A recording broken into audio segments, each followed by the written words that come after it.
Imagine being in your early 20s, dressed in a modest cotton gown, the kind worn by working women in the late 1700s. Loose sleeves, simple hem, no frills.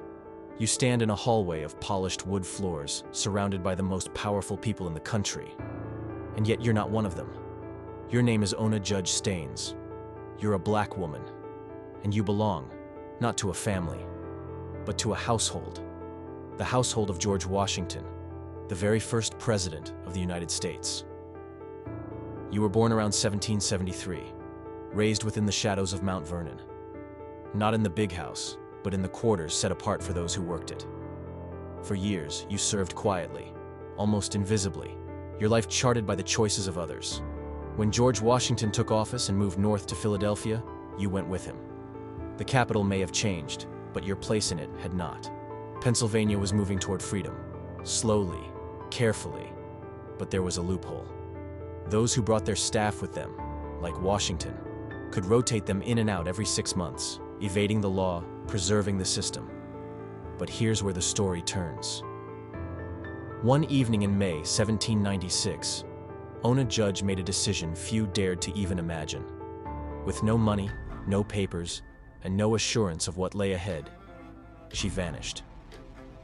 She left the Washington household behind and slipped into the night. Why? Because word had reached her that Martha Washington, America's First Lady, planned to give Ona away. Not to a stranger, but to her own granddaughter. A girl who, while still young, would one day hold complete control over Ona's future. And that future? It would mean returning to Virginia, to a place where freedom was not even a whisper. Ona understood that if she didn't leave now, she might never get another chance. And so, she chose uncertainty over servitude. She fled to Portsmouth, New Hampshire, a free state. There, she made a life. She married a free black man named Jack Staines. She bore children. She found faith. She joined a church. But her past never fully let go. George Washington placed advertisements, offering rewards for her return. She lived under constant risk. A knock at the door could change everything. Still, she never returned. Not once. After Washington's death, the chase slowly faded. His family made no further attempts to drag her back to Virginia. And Ona Judge, who had once polished silver for America's most celebrated family, faced the world on her own terms. She died in 1848, never legally declared free, but no document was ever needed to prove what she was. She had already lived it. To understand Ona Judge Staines, the woman who would one day walk away from America's most powerful family, we have to go back to where her story begins. Mount Vernon, Virginia. Around 1773. She was born there, under the shadow of its grand columns and sprawling fields. A child wrapped in the coarse cotton of plantation life. Ona's mother, Betty, was a black woman of mixed ancestry, a skilled seamstress held in bondage by the Washington family. Her father was a white man, Andrew Judge, an English tailor who arrived at Mount Vernon not as a free man, but as an indentured servant.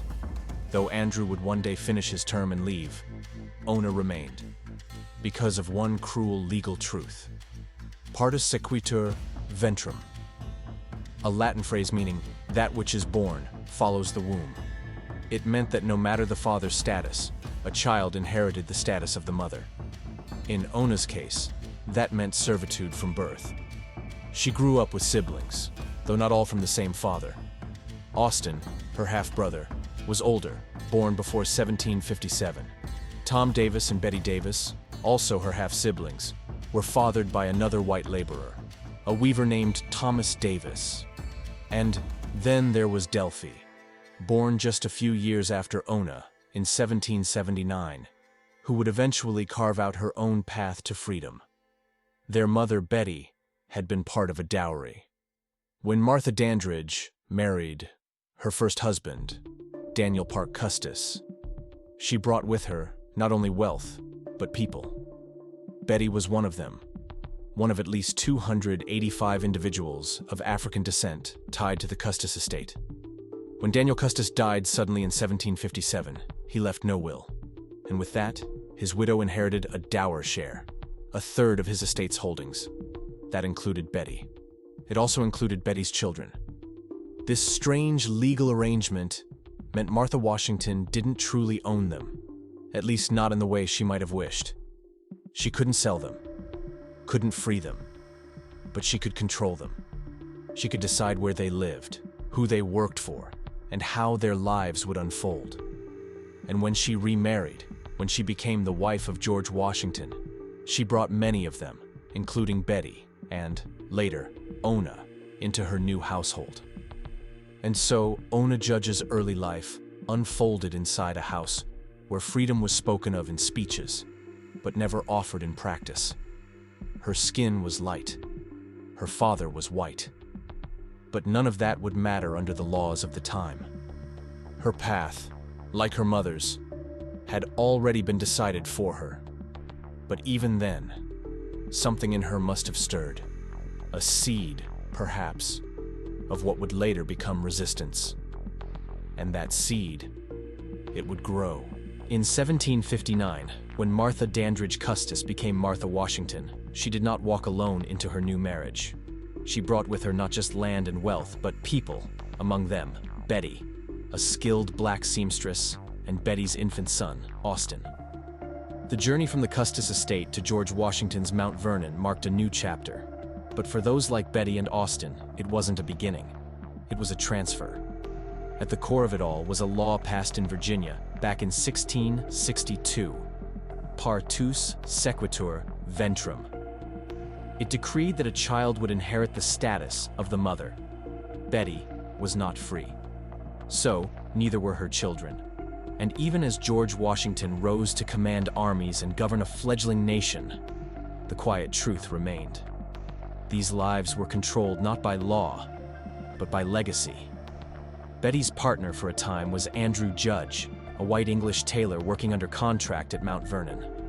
But when his term of servitude ended, he walked away, free to settle in Alexandria just 11 miles away. He did not look back. He left behind Betty, and he left behind his daughter, Ona. For Ona, life changed again around the age of 10. She was moved into the mansion house at Mount Vernon, not as a daughter, not even as a servant in training, but most likely as a companion for Martha Washington's young granddaughter, Eleanor Nellie Custis. But this wasn't a playdate. It was grooming. As years passed, Ona Judge became Martha Washington's personal attendant.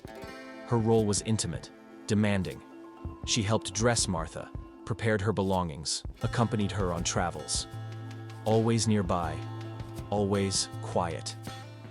And yet behind that silence was a girl growing into a young woman, observing everything. In an interview late in her life, one of two recorded by abolitionist newspapers in the 1840s, Ona revealed something telling. Despite years of close proximity to one of the most powerful families in America, she was never taught to read. She was never offered education, nor the guidance of religious instruction. She lived in rooms filled with books, next to pews built for worship. But none of it was meant for her. And yet, it is Ona Judge's voice, not the voice of those who commanded her labor, that survived. She spoke, years later, about her life, her escape, and her decision not to return. And because she did, we know her name. We know her story. And we remember it not through letters or ledgers, but through the voice of the woman who lived it. In 1789, the world around Ona Judge was changing, at least on paper. The United States had a new constitution. George Washington had just been sworn in as the nation's first president, and Ona, now 16 years old, was chosen to be part of this new beginning. But not as a citizen, not as a participant in the great democratic experiment. She was taken to New York City, the temporary capital of the United States, as property. Alongside her went 6 others, fellow laborers of African descent. Her half-brother Austin was there, a familiar face in unfamiliar surroundings. There was also Giles, Paris, Maule, Christopher Shields, and William Lee, Together, they formed the hidden backbone of the presidential household. The ones who polished, cooked, cleaned, dressed, and remained mostly invisible. The capital soon moved south to Philadelphia in 1790, and Ona Judge went with it. There, in a bustling northern city, where whispers of abolition stirred the air, Ona joined a new presidential household. This time, 9 black individuals in total. She was one of only 2 women. The others included Hercules Posey, Washington's highly regarded cook, Postilion Joe, who managed the carriages, and her longtime companions, Austin, Giles, Paris, Moll, Richmond, and Christopher Shields. They lived under constant watch, but also within reach of freedom. Philadelphia was different.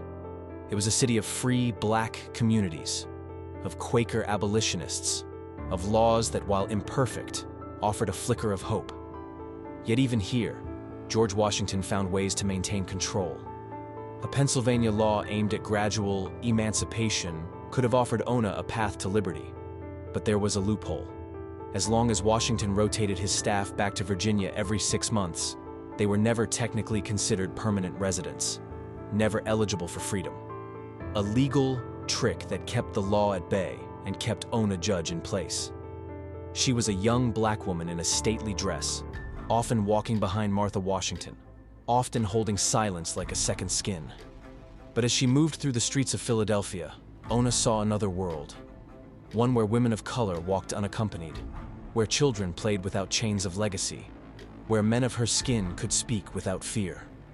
It was here that the seed planted years earlier began to grow, and it was in this city, under this president, that Ona Judge would begin to imagine something dangerous, a life of her own.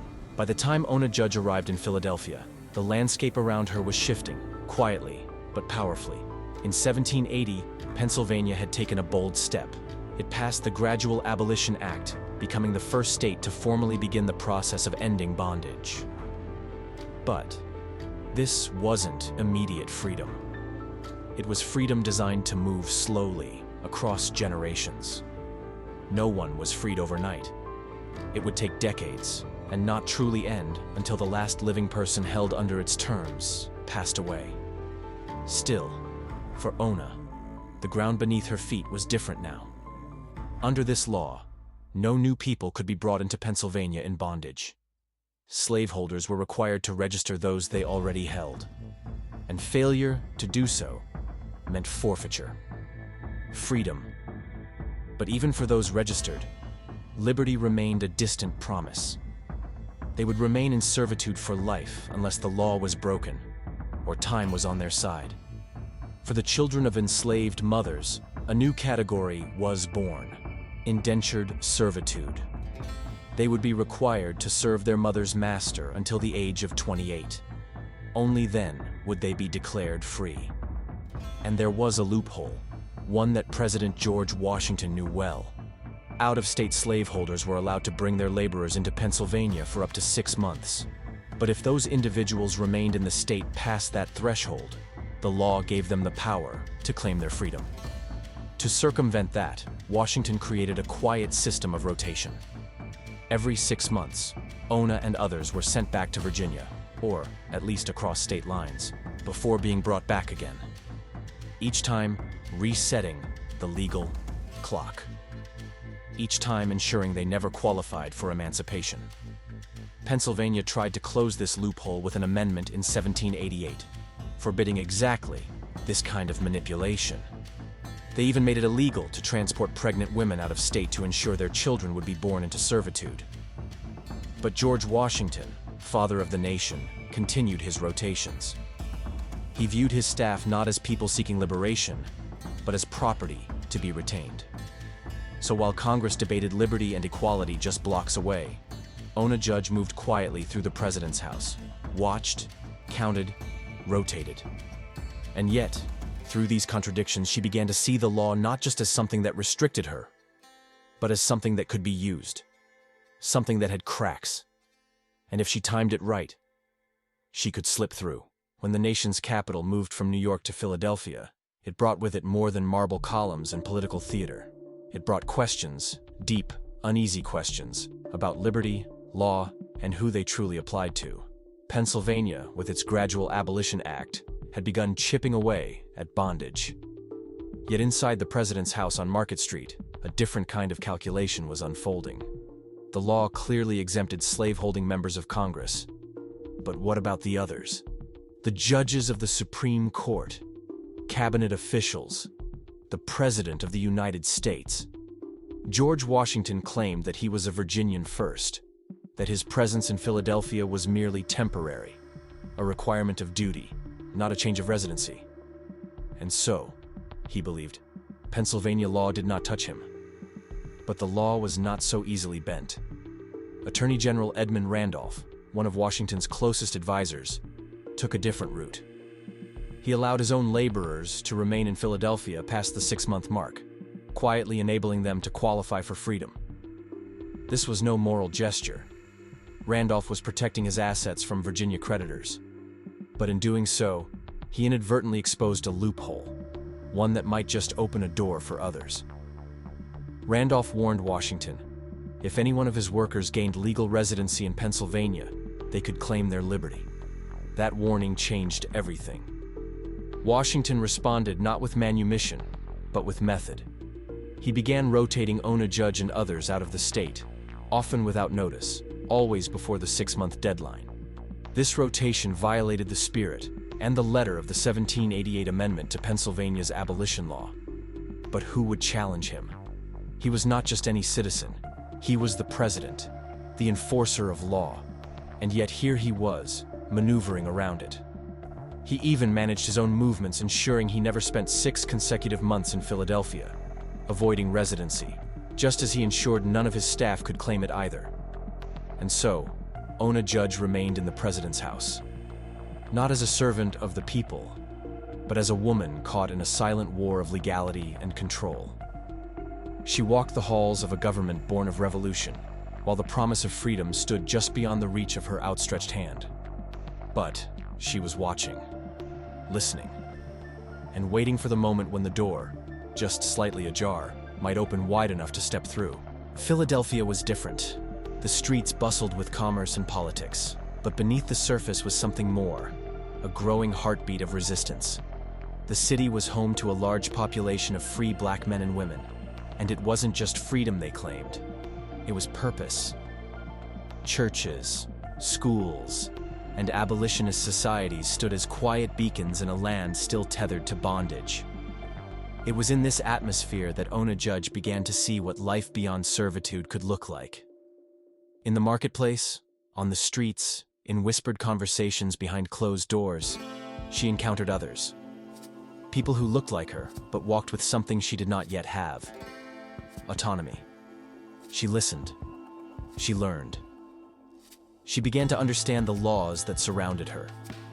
She learned why she and others were being rotated in and out of the city.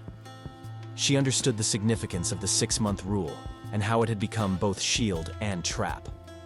In the spring of 1791, as that 6-month deadline approached, George Washington was away on a southern tour. Giles and Paris, 2 members of the household staff, traveled with him. Austin and Richmond were quietly sent back to Mount Vernon, removed just in time. Ona Judge and Christopher Shields were taken across the Delaware River to Trenton, New Jersey, by Martha Washington. Just 2 days. Just enough to reset the clock. Even Moll and Hercules Posey, who remained behind, were quickly ushered out shortly after the deadline. The rotation was deliberate, precise, tactical, but not invisible. Philadelphia's Pennsylvania Abolition Society saw through it. They raised their voices, calling out the manipulation. In response, a proposal was introduced to expand federal immunity, to protect all members of the government who held people in bondage. But the legislature, under pressure from abolitionists, backed down. For a moment, the law held. And in that moment, Ona Judge saw something else. Something greater than the rules and rotations. She saw a possibility. And she knew that freedom would not be given. She would have to take it. May 21st, 1796. The president's house buzzed with motion. The Washingtons were preparing for yet another journey back to Virginia. A short break between sessions of Congress. Trunks were being packed, servants shuffled from room to room. The clinking of silverware echoed from the dining room. But one young woman was preparing for a very different kind of journey. Ona Judge knew the truth now. She'd heard it directly from Martha Washington's lips. She was to be given as a wedding present, passed on like fine china or embroidered linen, to Elizabeth Park Custis Law, the granddaughter of Martha. A woman known in the household for her sharp tongue and cruel temper. To Ona, this wasn't just another transfer. It was a sentence. Back to Virginia. Back to a world where the laws were written not to delay freedom, but to deny it altogether. If she crossed the border again, she knew she would never return. And so, Ona made her decision. Whilst they were packing to go to Virginia, she later recalled, I was packing to go. I didn't know where. She had friends in Philadelphia, a quiet, resilient network of free black men and women who had seen her, heard her, helped her. Days before her escape, she secretly sent her belongings to one of their homes. Every step had to be precise, every detail measured.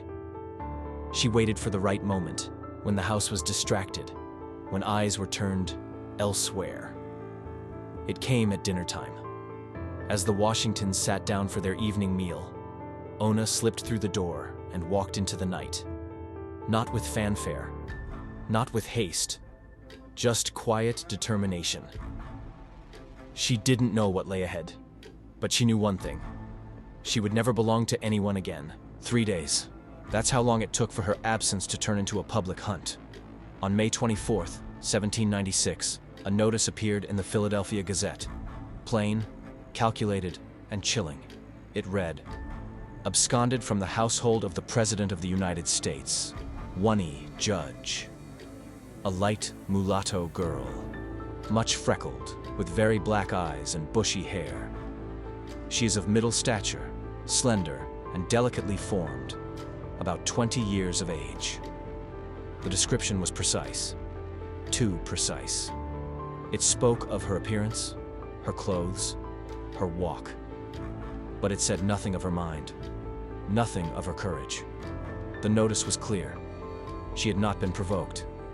There was no suspicion of her going off. But that, too, was the point. They didn't see her coming because they had never truly seen her at all. The advertisement warned ship captains. It offered $10, more if she was found far away. They feared she might flee by water, that she might try to pass as free. And they were right. Ona Judge was already gone. Her steps, once confined to presidential hallways and the polished streets of Philadelphia, now moved north, quietly, steadily, into the unknown. She carried no freedom papers, but she carried something else, a choice. And now, she was writing her own name into history, 1 mile at a time. Her name never left their lips. Though she had vanished, Ona Judge remained on the minds of the most powerful people in the nation, and they intended to bring her back. After slipping out of Philadelphia, Ona was helped aboard a coastal vessel, the Nancy, under the command of Captain John Bowles. She sailed north, far from the legal reach of Virginia and the shadow of the president's house. Her destination, Portsmouth, New Hampshire. To Ona, it must have felt like a breath of clean air, a quiet harbor, a new beginning. But safety, like freedom, was fragile. That summer, while walking the streets of Portsmouth, she was recognized. Not by an officer or a bounty hunter, but by Elizabeth Langdon, daughter of Senator John Langdon, and a friend of Nellie Custis, Martha Washington's granddaughter. Word traveled fast. By September 1st, George Washington himself knew where she was. He penned a letter to Oliver Wolcott Jr., the Secretary of the Treasury. The instructions were clear. Retrieve Ona. Quietly. Put her on a ship. Bring her back. Wolcott turned to Joseph Whipple, the collector of customs in Portsmouth. A man with authority, discretion, reach. But when Whipple met with Ona Judge, he didn't find a frightened runaway. He found a woman with conviction. Ona told him plainly, she would return, but only if the Washingtons would promise her freedom upon their deaths. The answer never came. Whipple warned Walcott of the danger. Portsmouth was a city with strong abolitionist roots. Any attempt to seize Ona Judge by force could end in violence, a riot, and he would not be a part of it. He refused to place her on a ship against her will. And so, the first plan to capture Ona Judge dissolved, not in secrecy, but in defiance. She had stood her ground, and, for now, she remained free. A thirst for complete freedom. That's how Joseph Whipple described it in his report to the Treasury Secretary. A phrase that summed up everything Ona Judge had risked, everything she now defended. It was her only motive, he said. Not rebellion, not revenge, just the simple, powerful desire to be free. But to George Washington, it was a betrayal. He wrote back, the words laced with frustration and control. Ona Judge, as she called herself while with us, absconded from her mistress without the least provocation. There was no space in his logic for agency, no place for a young black woman to make her own choice. When Whipple had relayed Ona's offer to return if granted freedom upon the deaths of the Washingtons, Washington was blunt. Totally inadmissible, he wrote. And then came the truth beneath his indignation. Even if he believed in gradual emancipation, even if freedom was a future he could imagine, he would not reward what he called unfaithfulness. To do so, he warned, would stir unrest among those still under his control. Freedom, he believed, must come by obedience, not by will. But Ona Judge had already claimed it. Washington had another option. He could have invoked the very law he signed, the Fugitive Slave Act of 1793, which allowed federal courts to mandate the return of those who fled across state lines. But courtrooms were public. The eyes of the nation would watch. The contradiction was too sharp, too visible. And so he waited. By 1797, Washington retired from the presidency. 2 years later, with more privacy and less scrutiny, he tried again. In August 1799, he wrote to his nephew, Burwell Bassett Jr., asking him to travel to New Hampshire, to bring Ona back, quietly. In September, Bassett arrived in Portsmouth.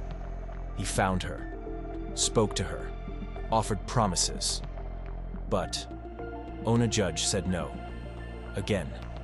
Her thirst for freedom was not quenched by comfort or compromise. She had already crossed the line. There was no going back. By the time George Washington's nephew, Burwell Bassett Jr., arrived in Portsmouth in 1799, Ona Judge Staines was no longer just a fugitive. She was a wife, a mother. Her husband, Jack Staines, was a free black seaman, often away at sea, but steadfast in love. Together, they had welcomed a child into the world. This was the life Ona had chosen.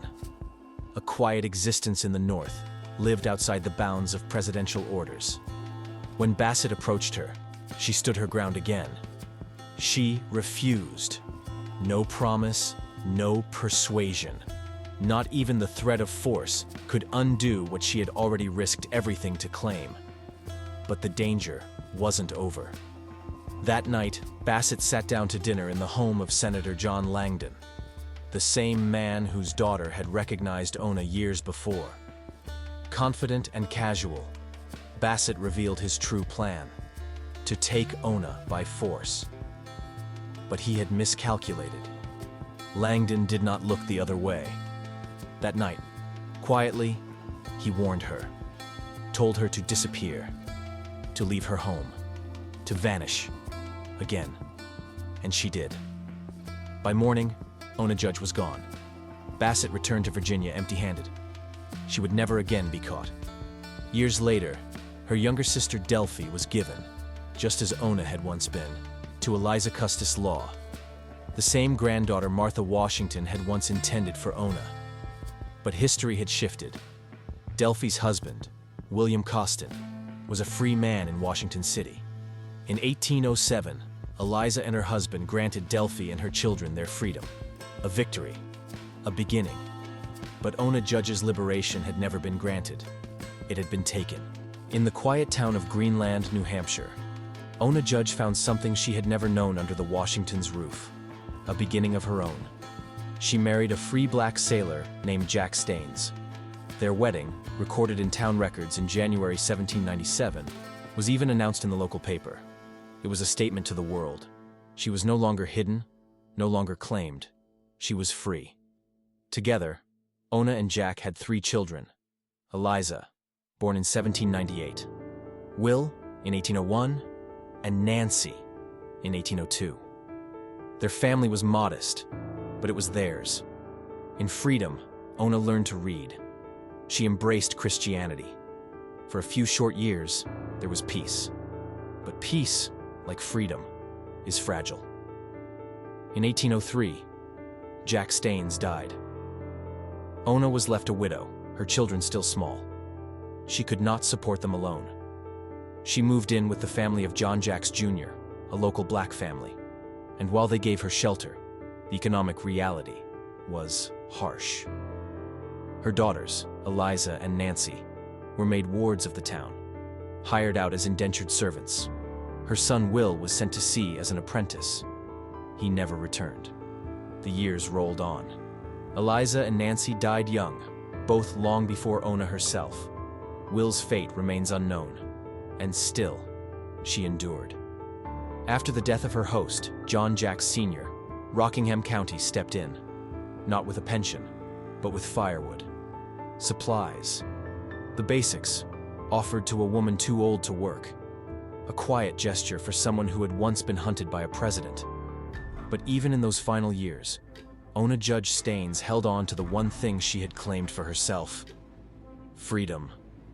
She died on February the 25th, 1848.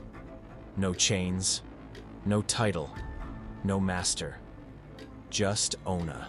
Decades passed. The nation changed. But Ona Judge Staines lived quietly, far from the marble columns and parlor rooms where her life had once been controlled. And then, in the final years of her life, she chose to speak. In May 1845, the Granite Freeman published her words. 2 years later, the Liberator, a leading abolitionist paper, did the same. The interviews were raw, detailed, unapologetic. She spoke plainly of the Washingtons, not as icons, but as people. People who denied her humanity. People who pursued her. She spoke of their efforts to recapture her. The fear, the refusal, the resolve. She described how she taught herself to read. How faith became her refuge. How, in her own eyes, the escape was not just about liberty. It was about dignity. And when asked the question that hovered over every word, whether she regretted leaving a life of relative comfort for one of struggle, her answer was simple. No, she said. I am free, and have, I trust, been made a child of God by the means. With those words, Ona Judge Staines sealed her legacy, not as property, not as a servant, but as a woman who had claimed her name, her faith, and her freedom. George Washington died on December 14, 1799. In his will, he made a promise. The 124 people he held in bondage would be freed, but only after Martha's death. Martha Washington, perhaps fearing unrest or seeking peace, moved more quickly. In December of 1800, she signed a deed of manumission. On the first day of 1801, those individuals gained their legal freedom, but not all. Roughly 153 others remained enslaved. These were the dower slaves. The men, women, and children tied to Martha through her first husband's estate. Neither George nor Martha could legally free them. They were bound by inheritance law, counted not as lives, but as assets of the Custis estate. When Martha died in 1802, those dower slaves, including the family of Ona Judge, were divided among her grandchildren. Ona Judge Staines had escaped, but legally, she was still listed among them, and so were her children. Even though their father, Jack Staines, had been born free, Their status followed their mothers under the brutal legal doctrine of partus sequitur ventrum. The child inherits the condition of the mother. And under Article 4, Section 2 of the United States Constitution, their escape did not matter. The law still recognized them as property. Ona knew this. She lived every day of her life with the knowledge that, on paper, she and her children were still claimed, still wanted, still considered less. But she had made a different claim.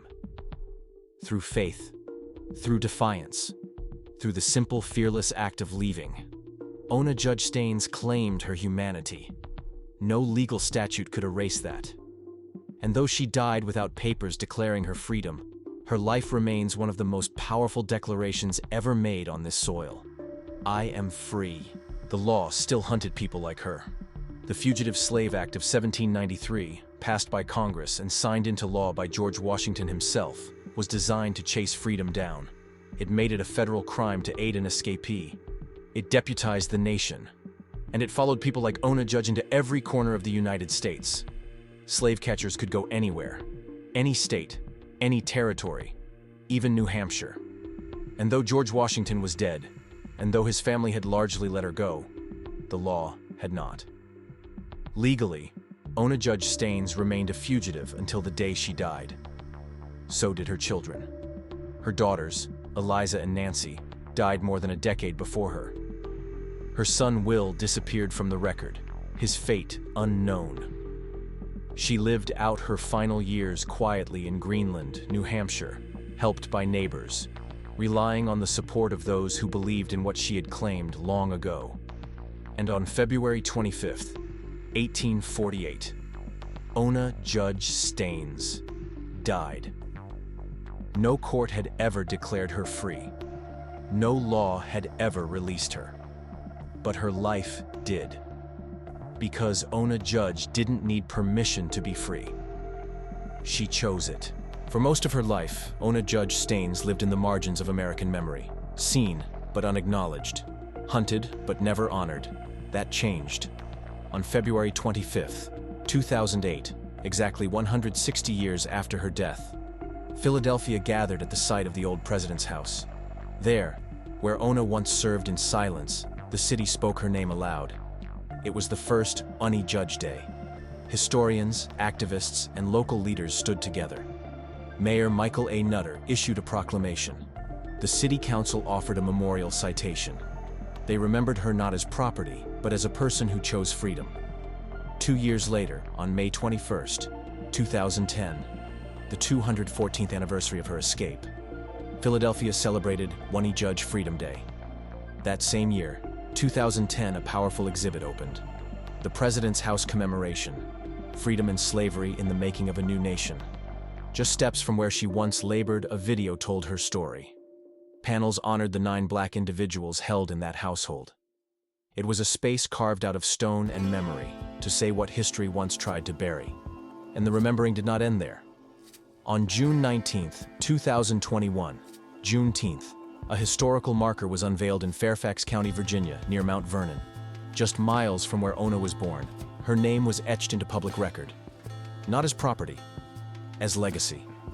And most recently, on May 3, 2025, the Black Heritage Trail of New Hampshire placed a marker in Greenland, where Ona lived, loved, and died. A life once hunted is now honored. Her story, once hidden, is now history. Ona Judge Staines never waited to be freed. She declared it herself. Ona Judge Staines never lived to see her name in the history books. But today, we say it. We remember her not just as a footnote in someone else's legacy, but as the author of her own. Her life was hard. Her freedom was earned. Her story is American history. If this story moved you, inspired you, or made you think, please take a moment to like this video. It really helps us share stories like Ona's with more people. Share it with someone who needs to hear this. Drop a comment below. We'd love to hear your thoughts. And don't forget to subscribe so you never miss the stories that history almost forgot.